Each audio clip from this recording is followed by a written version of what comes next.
မြေသားစမုံပေါက်မှာပါဒီမှာလဲသုံးမင်းဟိုးမှာနည်းနည်းတော့မဟုတ်ကားတွေရော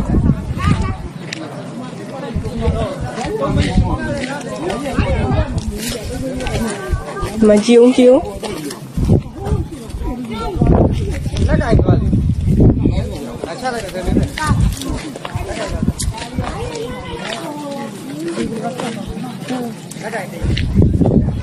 โอ้ရေတွေကိုထွက်လို့ကြည့်အောင်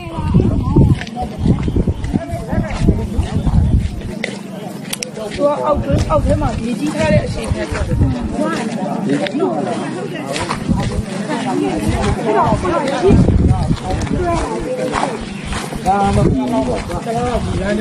တလားလောက်တော့ဟိုင်းရစ်သားနဲ့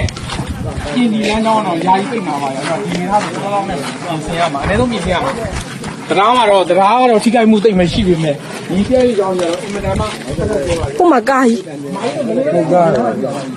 ကိုဘက်ဆက်သွားလို့မရတော့မရတော့ဘူးကူးကြမှာတော့ခင်ဗျားတို့ထုတ်ကြည့်လဲအဲ့ဒါယူကားတစ်စီးမှာလမ်းကြောင်းသွားတာမဟုတ်ဘဲနဲ့ရှေ့ဘလို့ရတဲ့ကူးကြမှာလို့ရပါလေအပေါ်လေဆိုခုနိုင်တယ်လူကူညာနေပတ်လို့လူကလည်းနည်းနည်းများတယ်မင်းတို့